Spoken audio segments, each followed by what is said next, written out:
Les gens ont commencé à venir, à s'intéresser au jardin, à regarder ce qui se passait à cet endroit. Apparemment, il répond à quelque chose. Et je l'ai ouvert au public.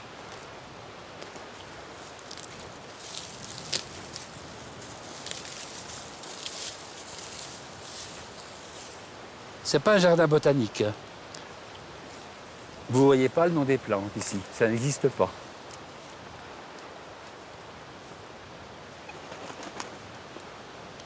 Je me dis qu'on n'a pas besoin de savoir toujours pour aimer, pour apprécier.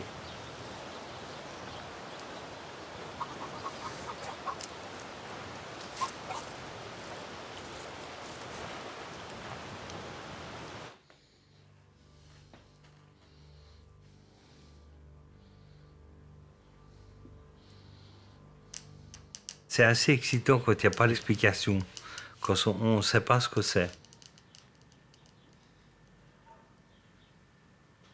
Donc cette envie en fait de décrire des choses un peu invraisemblables, ce côté irrationnel, ce côté non expliqué est passionnant. Et c'est vrai que je trouve beaucoup plus intéressant de ne pas savoir ce que c'est, mais de constater quelque chose qui existe.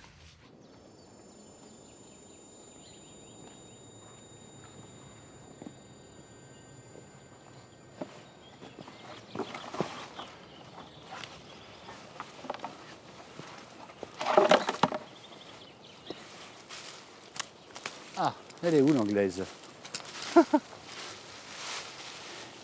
Venez Titi, venez là.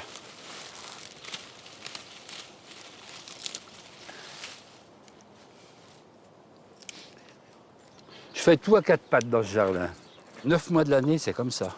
C'est ce qui fait le plaisir dans lequel je suis. De toucher la terre, d'être en contact avec la terre.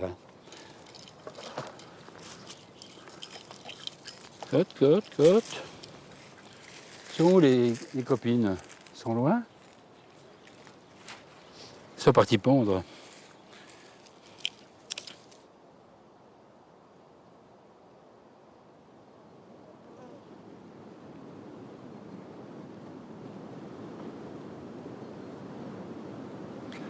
Un enfant turbulent. Un enfant particulier, probablement, puisque lorsque je partais à l'école, qui se trouvait à distance de 500 mètres de chez moi, je suivais toujours le cours du petit ruisseau, qui me permettait d'arriver probablement, souvent, tardivement à l'école. Et j'étais très attentif comme ça à la vie de ce petit ruisseau, qui était un ruisseau hyper vivant, dans lequel il y avait des têtards. D'ailleurs, c'était le surnom qu'on m'avait donné. J'étais ému, oui, concerné, ému par, par toutes ces petites choses là autour de moi qui me distrayaient des choses que que je devais faire ou des choses qu'on attendait de moi à ce moment-là.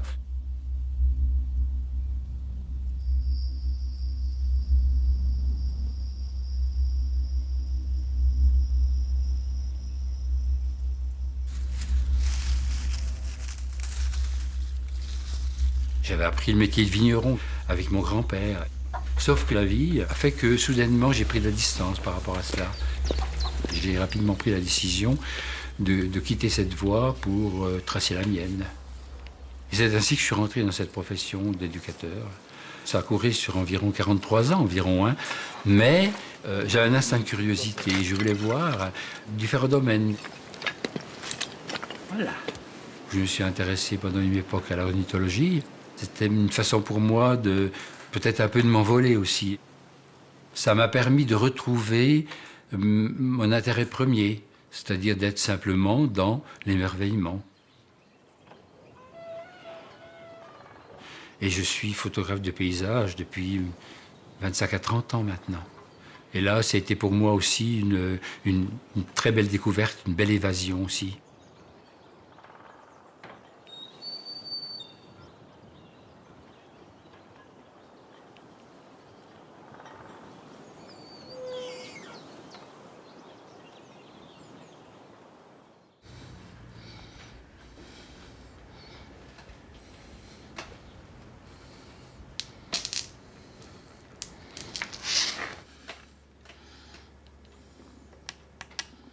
Dans mon enfance, en fait, j'ai deux parents qui étaient peintres. Donc j'ai baigné dans cet univers de couleurs, de gravures, de monotypes, de peintures. J'étais un enfant, je crois pas très facile, un peu rebelle. Donc le monde de la nature m'a toujours beaucoup parlé. J'ai commencé à faire des photos de fleurs et puis j'ai découvert dans une superbe voûte d'iris en petits points. Alors j'ai zoomé, je me suis après. Puis j'ai vu tout près une espèce de monstre avec un long nez, une espèce de trompe, des pattes. Et ça m'a fait découvrir ce monde parallèle, minuscule. Ça provoque des émotions de découvrir des dimensions différentes.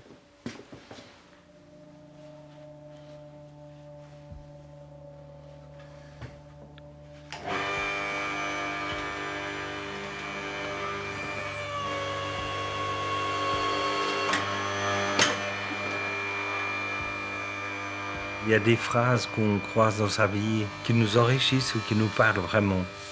Comme ce professeur de gravure dans le cadre des Beaux-Arts qui me disait, Liegme, la gravure, c'est une empreinte de pas dans la neige, de traces d'animaux. Donc le blanc de la neige par rapport au blanc du papier, l'empreinte du pied par rapport à l'empreinte de la plaque, c'est pour ça que ça me travaille encore beaucoup, ça.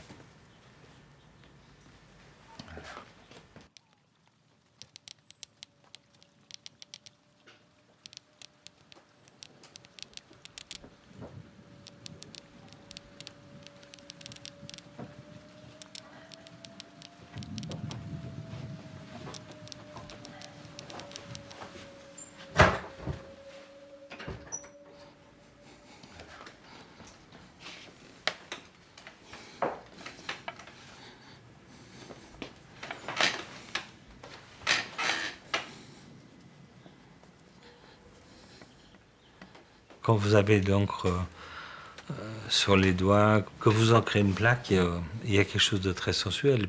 Il y a quelque chose de rituel.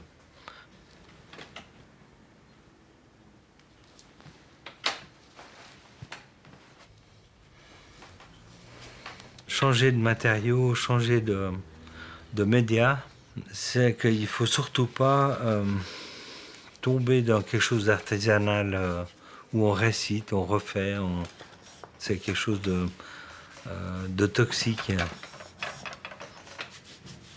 Parce que ça amène une sorte de facilité, une espèce de manière de se représenter. C'est absolument pas ce que je cherche. Est-ce que c'est intéressant, ça? Pas du tout.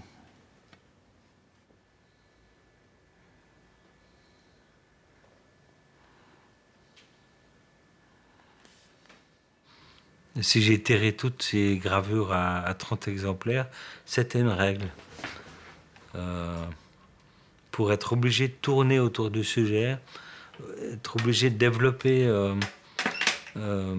ses duretés, ses tendresses, ses évolutions. C'est pas encore ça du tout. Hein. Il n'y a pas de mystère, il n'y a pas de magie. J'ai tellement nettoyé le fond de plaque, tout est blanc, c'est trop paf, trop dur. Par contre, ça c'est intéressant. Ce double noir entre ce double trait qui devient comme une espèce de mille pattes. On dirait un cafard maintenant.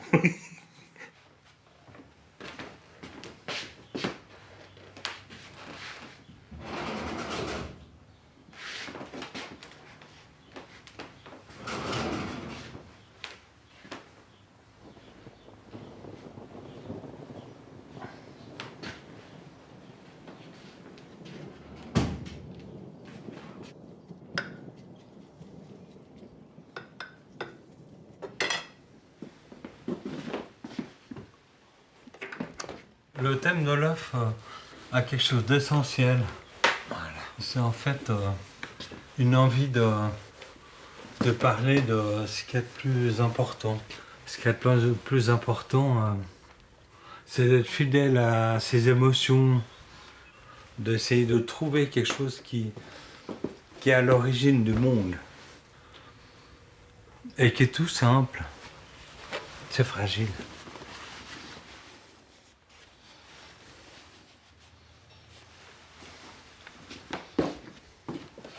J'ai vécu quelques tempêtes, ouais. La dépression nous oblige à se remettre en question, à mesurer ce qu'on fait, pourquoi on est là, quel sens on peut avoir dans cette vie. J'ai eu la chance de m'occuper dans le social d'autres personnes, notamment des personnes qui avaient des très lourds traumatismes. C'est des demandeurs d'asile, c'était la période de la guerre en ex-Yougoslavie. J'espère être un homme généreux.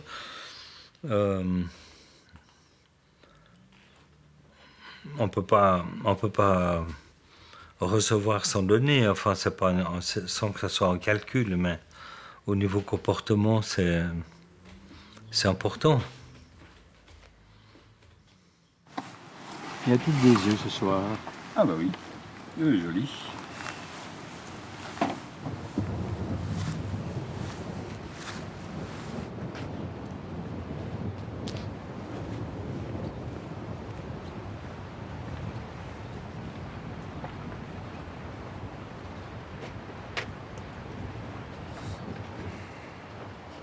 Quand je suis arrivé là, c'était un 26 novembre, dans la neige. Une maison, elle était, oui, vraiment sous les arbres. Une maison très humide, peu de lumière, mais d'un romantisme inouï. Mais j'étais heureux, hein. C'était super joli, c'était bien. Puis bon, j'avais 33 ans peut-être, je sais pas.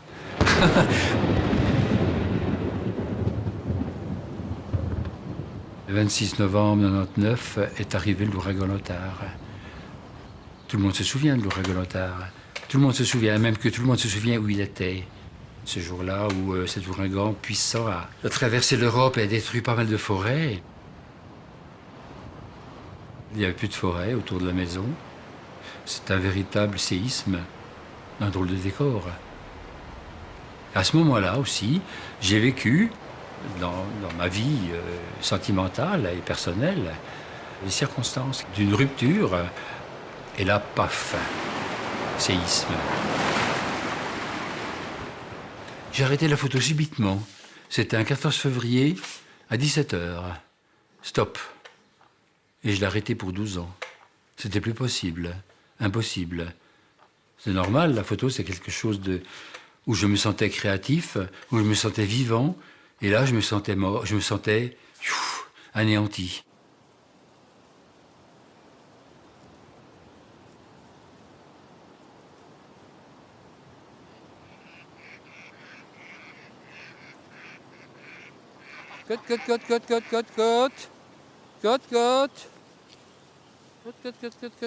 Durant pas mal de mois, le travail s'est fait de dégagement, nettoyage, dégager tous ces arbres. Ah oui, ces fameuses circonstances. Je vais faire ce jardin, j'ai besoin de me reconstruire. Parce que j'étais aussi dans une sorte de colère à l'époque contre ce qui m'arrivait. Je trouvais pas ça juste. Et j'ai pris ma voiture, j'ai pris une petite remorque et j'ai commencé à aller chercher des pierres. Des pierres et des pierres, des tonnes de pierres, mais des tonnes de pierres.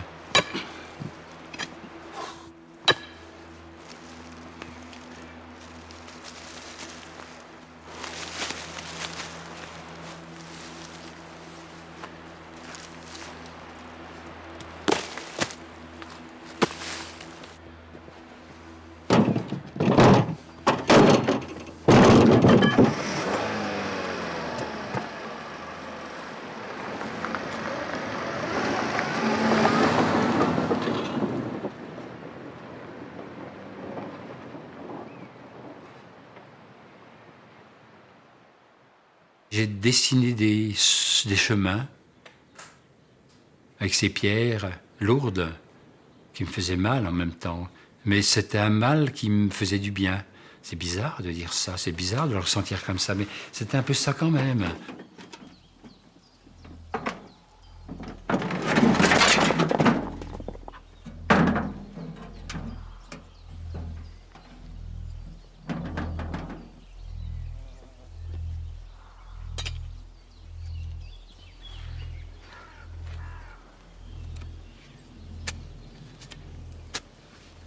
Côte, viens. Viens.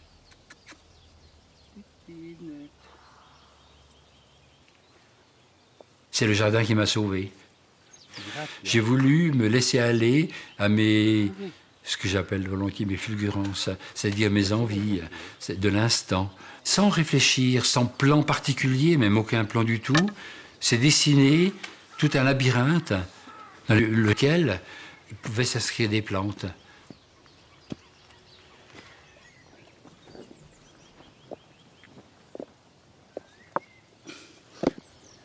En fait, qu'est-ce qu'il raconte, ce jardin? Il raconte mon histoire, en fait. Il me raconte qui je suis.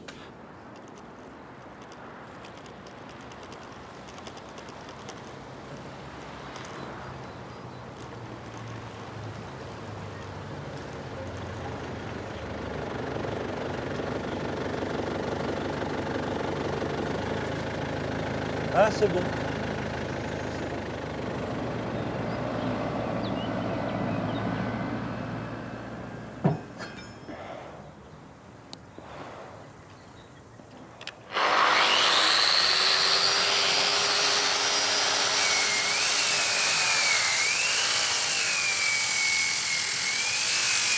Quand j'ai découvert la sculpture, ça a été un choc énorme.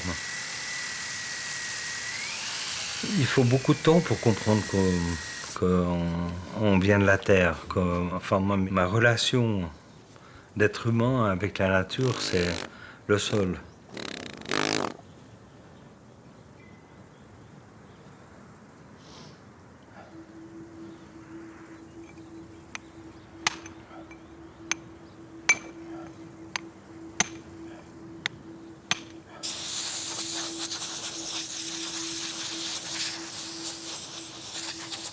C'est un peu comme découvrir en dos, des côtes, des éléments d'une vie qui aurait pu exister, des animaux qui auraient pu vivre, être là, mais dans une autre ère.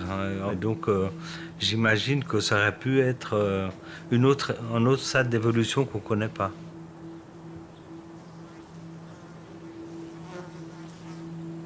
J'essaye d'être le plus proche de mon instant possible. Et plus le temps passe, plus j'ai l'impression que j'ai pas assez ouvert mes yeux, que je loupe encore des trucs. Je cherche pas à innover à tout prix, mais je sais pas où je vais. Mais j'y vais, mais je sais pas où je vais.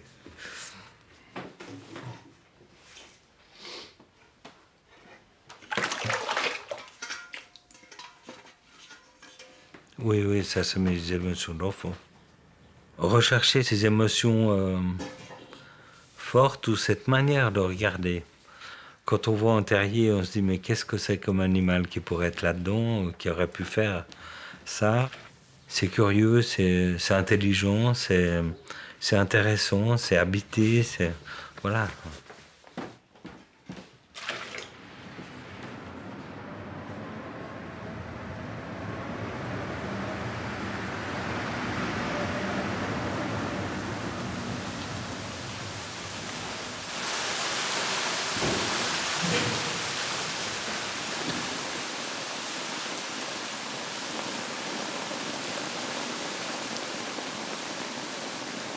Là, je suis en train de retrouver cet équilibre entre le jardin et l'image.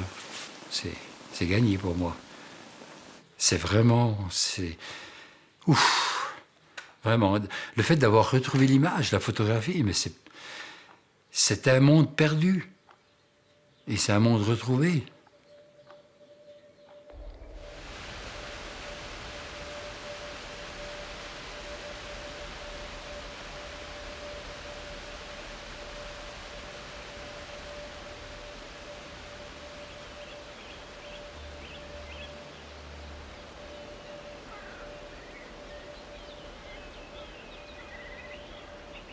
La photographie, ça implique pour moi d'être dans une connaissance intime du lieu. Ne pas être de passage, être là, vraiment là, faire une étude précise des lumières, voir comment le paysage met en scène à travers ces lumières. Je ne photographie pas ce que je vois. J'attends d'être dans un moment d'émotion et c'est ça que je tente de traduire.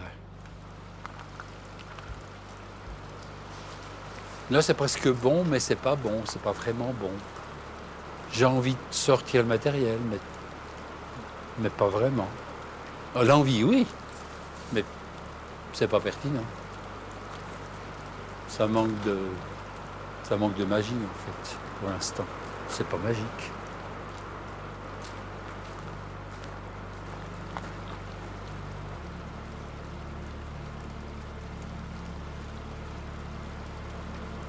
Finalement, non.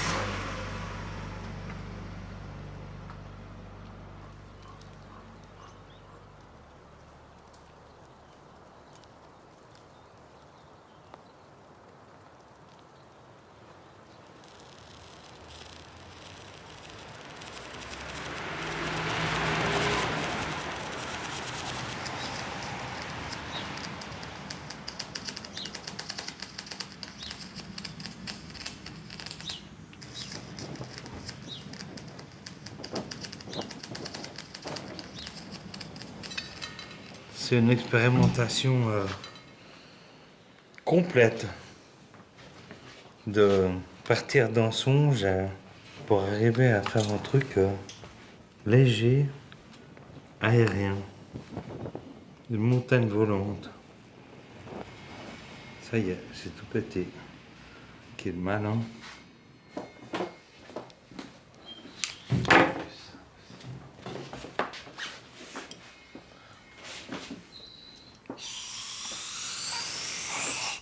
Trop lourd.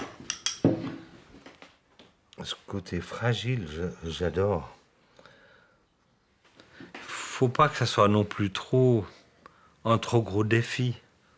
C'est toujours un peu ce mélange de risques, mais en même temps calculer que ça soit possible. Il faut que ça soit possible de le faire, parce qu'autrement, si on cultive les déceptions, ça va pas. J'ai encore envie de faire juste la pointe. Ouais, j'ai un copain qui dit toujours, on est bien payé, mais qu'est-ce qu'on se marre. Je suis vraiment curieux de savoir qu'est-ce que ça va donner, cette affaire. Mais comme c'est drôle. Ah, c'est marrant. Peut-être je donne cette impression d'être quelqu'un de solide, ce qui me fait un peu rire, mais non, je pense que je suis... ouais, je pense qu'on est un peu tous comme des chevaux. On a un côté extrêmement puissant, solide, mais en même temps extrêmement craintif, extrêmement... évidemment, si on cherche à cultiver des émotions fortes, avec peu de choses uniquement dues à l'observation, on ne peut pas être autrement que d'une certaine sensibilité, donc fragile.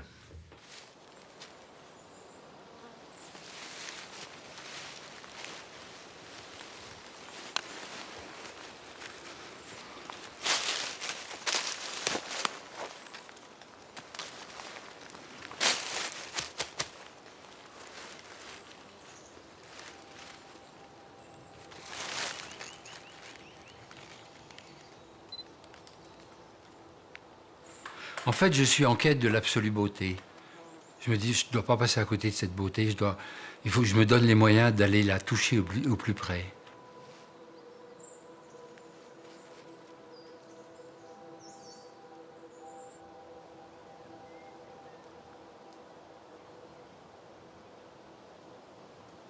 L'adulte que je suis, l'homme que je suis, est en lien permanent avec l'enfant que j'étais et que je suis encore. Je dis, il s'agit d'aller puiser, il s'agit d'aller chercher, d'aller regarder.